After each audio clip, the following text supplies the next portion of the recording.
This was Trump at the Daytona 500 on Sunday. Donald Trump taking some hot laps. This was Trump at the Super Bowl last week. And this was Trump at a UFC match. President-elect Donald Trump. Notice a pattern here. Donald Trump doesn't want to be president.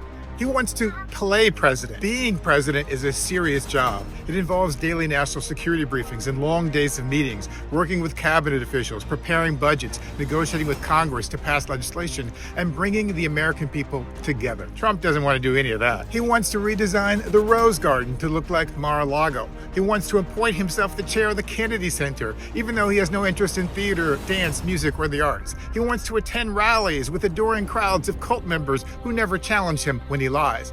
And we all know he wants to golf. He's a 78-year-old retired game show host living in Florida who only ran for president to stay out of prison. That's why he issues so many executive orders instead of taking time to pass laws. Executive orders happen quickly, but they can be rescinded immediately by the next president. True change comes from legislation, and Trump doesn't have the patience or temperament for that. That's why he pardoned hundreds of insurrectionists, because it's the one power of the presidency that cannot be overturned. And that's why he picked unqualified TV stars for his cabinet, because he wanted people who looked like they were straight out of Central Casting. Trump has no core policy beliefs except self-aggrandizement. He has flip-flopped on every major issue, from abortion to China to marijuana to TikTok to vaccines and LGBT rights. And all this may seem entertaining to some, but it actually makes him more dangerous. All Trump cares about is his ego and his money, so he's easily manipulable by anyone who waves a dollar or a compliment in his face.